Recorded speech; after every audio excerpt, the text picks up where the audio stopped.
Hey everybody, WarTV-14 here, and this is WarTV-BTS. This is Behind the Static, and in this series, we're going to be taking a look behind the scenes, or behind the static as far as the name calls for, and getting an unfiltered approach to what is the creation of these series and stuff like that.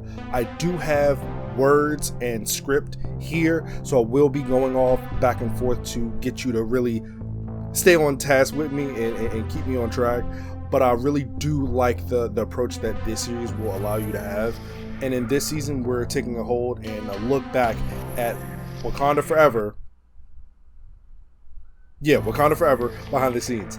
And I really want you guys to understand that I want to do this for, videos in the future and stuff like that. So I appreciate you watching. Click subscribe so you don't leave the channel or forget it or anything like that, but I really do appreciate you. So let's take a look behind the static for Black Panther Wakanda Forever.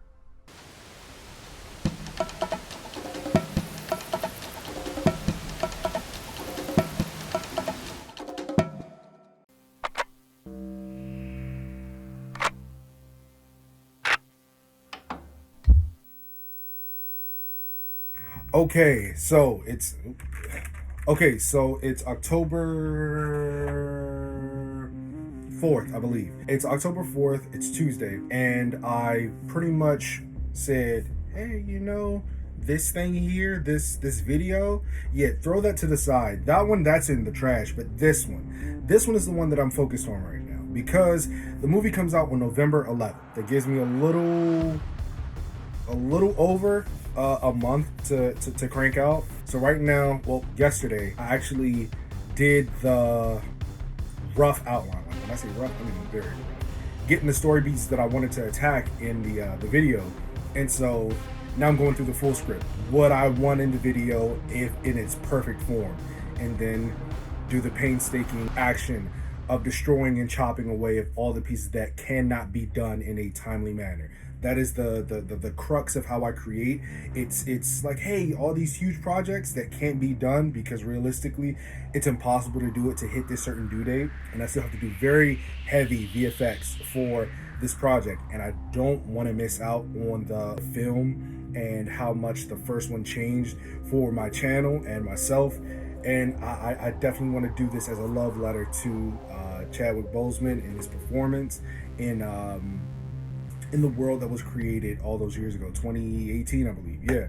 So pretty much what I'm doing right now is I'm hitting at the point where Namor and his wife are caught in the blast from Proxima destroying the ship. We're sitting at three pages so far. 3 pages. That's a lot. The Thor video is 4, and that was chopped down from 12. So I got a lot to do, and I still haven't gotten to the fight yet. So pretty much right now, analyzing and typing out what I want to be said, and then seeing if I can put that in Cliff Notes versions in the full script. So right now, just attacking it, seeing what I can do, and yeah, let's get this done. Alright, after making the final touches on the full script with the amazing help of Danny of Project 422 Films, I started the process of actually getting all the important information down from 18 pages just to 7. I know that's a lot on a cutting room floor, right? But we'll get back to that. Anyway, let's check back in on a few days after the script was finished. We now move on to step 2, the supply check. Before we shoot a single frame of animation, we make sure that we have the figures and the props needed. If we don't have enough to buy it, we make it. But even then, I'm trying to upgrade my customizing resume, so just getting further into the idea of customizing and creating the stuff that you like. Hasbro and Marvel did not release a figure for the movie, and I needed to start working on this like months ago. So what do I do now? Improvise.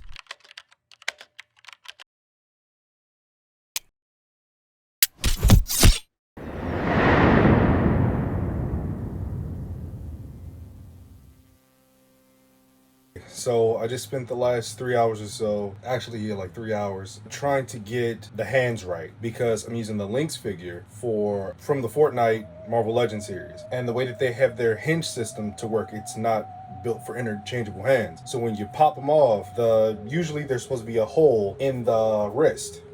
Hole's not in the wrist, the hole's in the hand, and the peg is coming from the wrist, right? So Legends go the other way around, and I can't use any Legends hands. So with that being said, I had to find other figures that had the peg system to go into the hand rather than into the wrist. So what did I find? Legends, no. Star Wars, no. Power Rangers, maybe, but they're always white gloves, and that's the opposite of what I want for Shuri. So what else do I have at my disposal? I have import figures or higher end figures that I could not locate at the time. And so I remembered I had them packed away. So I had to go through each of them, knocking them out, Mezco, SHF. I tried using Ant-Man, and there was too much of a gap between the peg and the hand and the wrist. So that wasn't gonna work. The only other figure that I tried out, besides the one that I went with, I'll tell you soon, was Punisher. Punisher's hands they didn't cover the peg enough, but they were really loose. They were loose as far as how deep the peg system went into the hand. So what I wound up going with was the Batman v Superman hand. So this is about the same size as, it is cartoonishly big, but the reason why I went with this hand is because it gives you full coverage of the pegging system that's on the wrist, and with that I'm able to get pivots like this for where she's able to properly square up in situations like this. So that's why I chose this one. And the gold gauntlets, I can use those to be vibranium bracers for the claws or something like that, to where I could swap out there's a different hand here, we were able to swap it out, but neither here nor there. I have more hands at my disposal for this type of the fighting that she's going to be doing later at the end of the video. So now that this is handled and I have that, I can get back to building sets. But I was just going through all the figures, getting all the figures that I needed, knowing what I'm going to use for the action scenes, the Tetsurazi, the Dora Milaje, the Atlanteans, just a whole bunch of, you know, different characters and stuff. So now I'm about to begin building the actual sets themselves, get voice work done within the next week. Like if I can get the voice work done this week coming up and actually start animating tomorrow period, that's the object, because I have 34 days left. I don't think that counts right, but yeah, the number's going to be here. So we're going to be doing the T-minus thing from here on out, and yeah, let's get back to work. It's been a few days and I've gotten the majority of the actor's voice work back, but in this case, all I had to do was scream for everybody to take turns recording. The reason being that it was mostly family members that were always excited to help me out with videos before this, and they helped out whichever way they could. This time around, I needed their voice talents to play the full ensemble of the characters needed. For this project, I can say that this is one of the smoothest and funniest times of recording. My dad is actually a hilarious guy, but when he took on the role of the character M'Baku, he kept the mic roaring with jokes, and I was surprised we were able to actually get anything done. And thanks, Dad, I appreciate you. But each member of my family had to take on a role, and they each played it the way that I wanted them to, and they really drilled home and really understood the characters before even stepping to the mic. So I sat down with them, I made sure to really establish that this is the character that they're playing, this is their motivations, this is how they would act in this situation, and if they wanted to take something a little bit different and make it their own, they could very well do that, and I'm open to that with everybody that I work with. So I really do appreciate them for helping me out with that, and they understood the motivations behind the characters, and I really needed that, so they nailed it in my book. So I'm really proud of their performances. I believe that if it weren't for them, I couldn't have made the video that I wanted it to, but that's only for the in-house voice talent. You also have my second fam, to actually consider myself friends with people that are online, like stranger danger, no, like actual friends, and actually consider like family. That was Animators Assembled, pioneered and started by Project 422 Films and Stealthobot. I'm not sure who told the idea to who and where it grew from there, but it was this there was an idea, if you know the Marvel meme. So outside of the immediate family, we had fam, formerly known as Animators Assembled. Not just gave the vocal performance section of this film. I had Booyaka Creations as Everett Ross. Sorry his scene got cut, but we'll get back to that at some point. But as I said, the help from Project 422 Films, punching up the dialogue and the structure, helping the beach layout, it was the Star 7. She helped me figure out where to place assets for the beach, because I got the beach assets from my mom. She helped, pick out certain things for the beach and everything, but I could not place where stuff was because of it being like 4 o'clock in the morning, 3 or 4 o'clock in the morning, and I couldn't process and think. But the Star 7 had the wonderful idea of putting certain assets and landmarks to make it actually feel like a beach, and thank you. It was really well put put together, so thank you. We had Stealthabot, Detective Fantasy, Moose the Creator, Forgotten Tactic, as well as everyone else that were listed above as producers. They really helped me with whether it was VFX or just staying up and helping me talk through the stress of everything and being able to bounce ideas off of and reach my end goal. So thank you. All the names are pictured here with the channels and the pages and everything like that. So go sub, go follow, go do all the stuff, okay? And thank you to both my families. I really do appreciate you guys. I just had to drop that little gem, and before we go any further, I really needed them to know that, and everybody, so I thank you, appreciate you. Peace. Now back to everything else. Usually it takes a tiny bit longer for voice actors to get back to me with their lines, but that is a-okay. People have lives outside of stop motion and life can get busy, and that's why it's good to set due dates before you're even halfway done with the project. Make sure you have schedule flexible to get a good performance out of your talent, but also out of your own work, because they don't want to give you anything half done or half baked because they're rushed to get it done. Help them help you. The project will thrive from it, I promise. Because I tend to shoot voice work to make figures' performances fit better and more realistic, there is a time and a place for it, and I chose to do it for this project. It is super late in the game, but I try and be understanding because it is my fault for starting so late, and I'm actually asking for a favor, so I can be patient and start on other things like set design and building the props if need be. But most importantly, just coming up with a design language that can fit within the world that I'm trying to replicate for my film. For the Necropolis set, I had to look in and really make one of the biggest and one of my favorite sets, and for the beach set, one of my second favorite creations and sets. Only reason why it's second is because of the sticky tag. It wouldn't have done too well with the rocks and stuff. But neither here nor there. I really do appreciate this process. So here we go.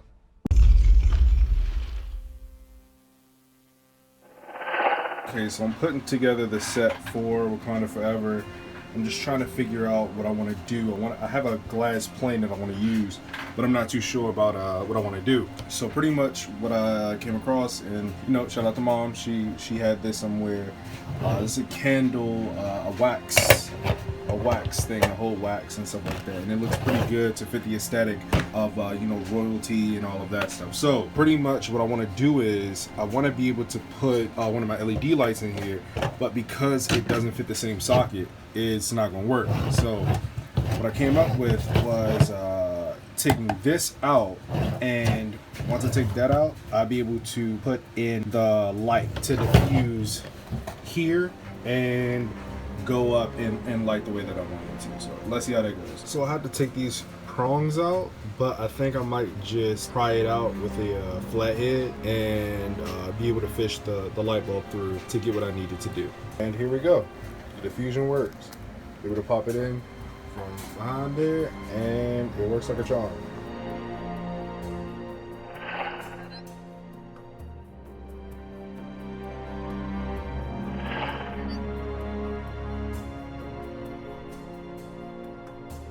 Alright, so I just finished, well, I'm in the process of finishing Namor darting off and speed blitzing Shuri. But the problem is, I wanted to use the plastic sheathing that's still on the glass to be able to protect it from hitting any dings or nicks or anything like that, because I already dropped a heavy metal weight onto the glass and the plastic protected it. So now I have to do the dangerous task of unwrapping it and then finally using the sticky tack, because see here, this is just where Namor was standing. You see how it's already warped the plastic? After the fighting and all that, that's going to look real bad. So I gotta strip all this off, put the sticky tack down, so I'll be able to scrub away or wipe away any residue with some type of cleaner, so I can get actual contact with the glass for better articulation and animation. So let's do some operation here. Yeah, so here's what I'm working on right now for the fight between Shuri and Namor right now. So this is what the set looks like. I'm afraid everything's gonna fall, so I gotta work fast.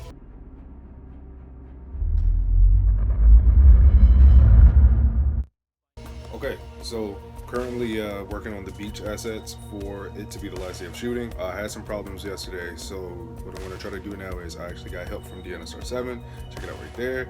great producer, the set consultant, and all the things you can think of as far as helping out with videos. Everybody from Animators Assemble has helped me in some way or form on this video. So I need you guys to go sub up to Animators Assemble and join the Discord so you can be a part of the whole thing. Sorry, I'm really tired.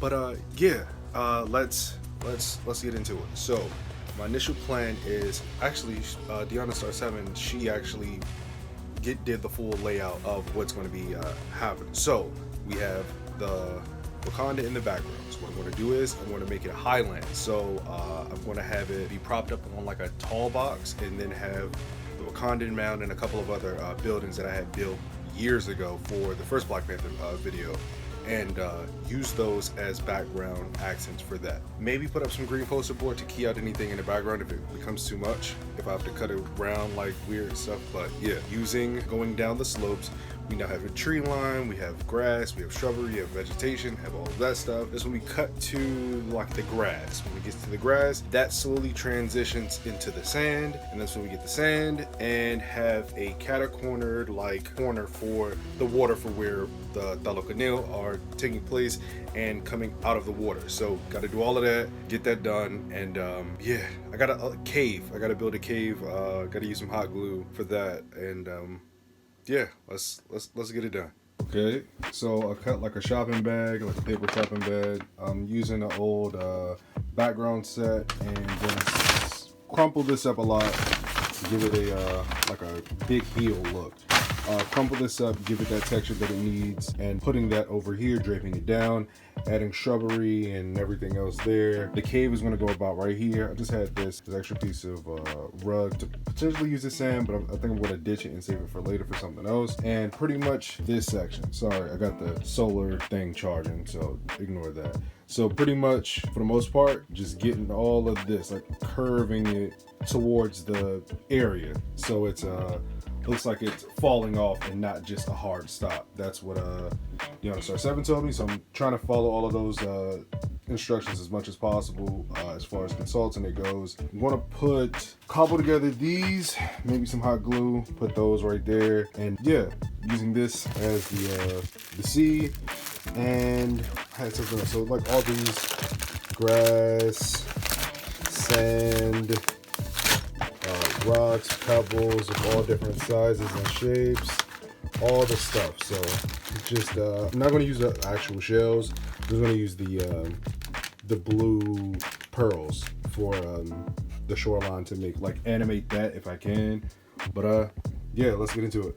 Okay, so this is what I have so far right now for the shot that I needed for the end battle and everything, and Shuri walking up on everybody. So I'm running into a problem. So I'm going to have to change this out, put that for the water. Use the darker blue poster board paper for the background, and to lock all of this down and have that used properly to pretty much, because I like to do wall and wall. I don't like to have it just teetering off and just falling off into nothingness. So I want to do something here. I want to make it the force field, but I don't know if I can use like a containers or anything to give that feel of it being a barrier, because I want it to be the force field. They're fighting inside the force field, but it's just off screen to where you can see like, okay, that makes sense why there's a wall there, while also being the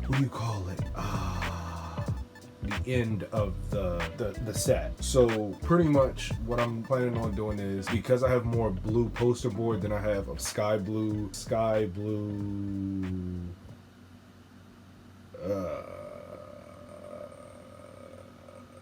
I'm gonna get it, tablecloth.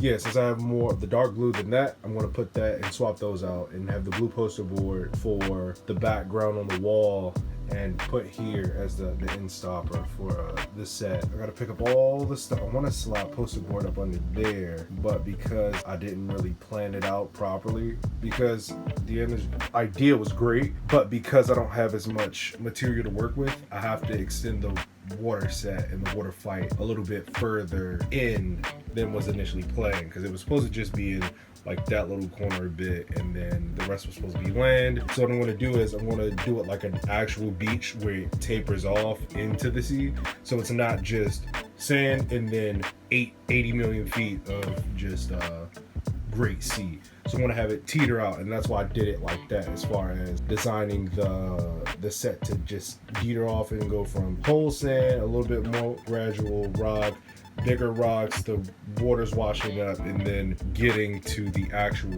open water where the Talakaleo and the Wakandans will be fighting. So yeah, gotta swap that out and put in the blue poster board up there, and the other, not poster board, blue poster board for this, tablecloth, dark blue tablecloth for the sky, and then I still gotta get the lighting right because it's a little too dark. Even with I swapped this one out, it was too white, and it didn't give a good orange feel to how I had the other coated for that. So I gotta fill in some more accent lighting for orange and blue, like light blue, so I can do the force field for Wakanda. But yeah, I'm gonna try to do this and knock everything out so I can shoot for the final day tomorrow. This is supposed to be the second final day, and it's not the final day, it's like the third final day coming up. So hopefully I can get it all in one go. Didn't even do this. I'm still debating if I want to use the Panther figure that I have as just looking over. I think I'm gonna do it. Yep, I have the Panther thing right there.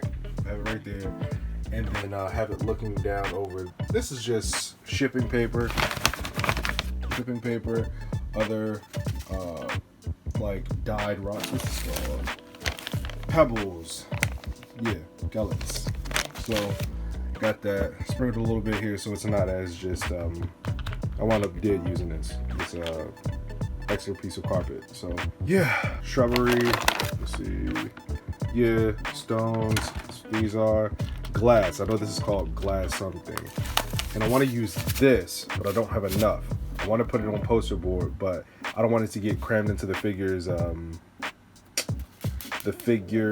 joints and everything like that, and then get stuck inside, and I don't want to have to deal with that. So yeah, I'm trying to do the best I can. All right, I think that's it, but yeah, let's get into it. And I lied. So that entire like, oh, I'm gonna replace nope, not doing that.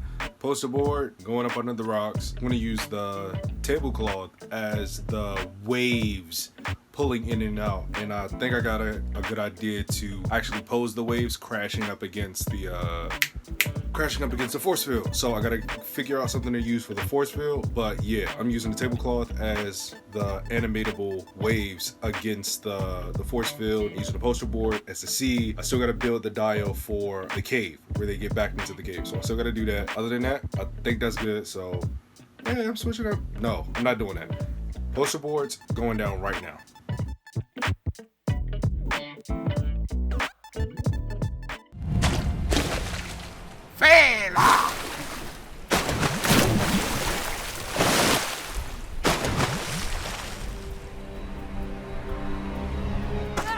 The fight isn't over,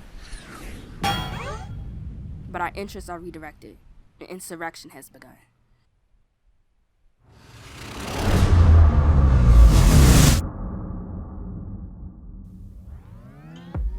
All right, everybody, this is more freestyle because it's the end, and I've half watched everything. Yeah, thank you for watching the first episode of season Black Panther Wakanda Forever. This was just creating the idea, getting the props and everything ready, and building the sets. Next time we'll be looking into the creation of the actual animation, what it took for the characters' motivations to play out as they did within the writing, and making the process of shooting time and time again over and over. I usually take like 15 to like 50 takes if it's a bad shot, and I've started to steer away from that and actually just like give up for the day and revisit it with a fresh mind and not so stressed and everything. So we'll be looking at that next time, and I appreciate you for watching the video. Like, comment, subscribe if you haven't already, and yeah, share the video if you can. I really do appreciate you for looking in and understanding the process of what it takes to make a stop motion at WarTV 14. So subscribe to WarTV Behind the Scenes, Behind the Static. BTS, all of the above, and WarTV-14 more importantly. And yeah, see you next time. Yesterday, we were on our way, but November came. Man, I wish it was yesterday. Yesterday.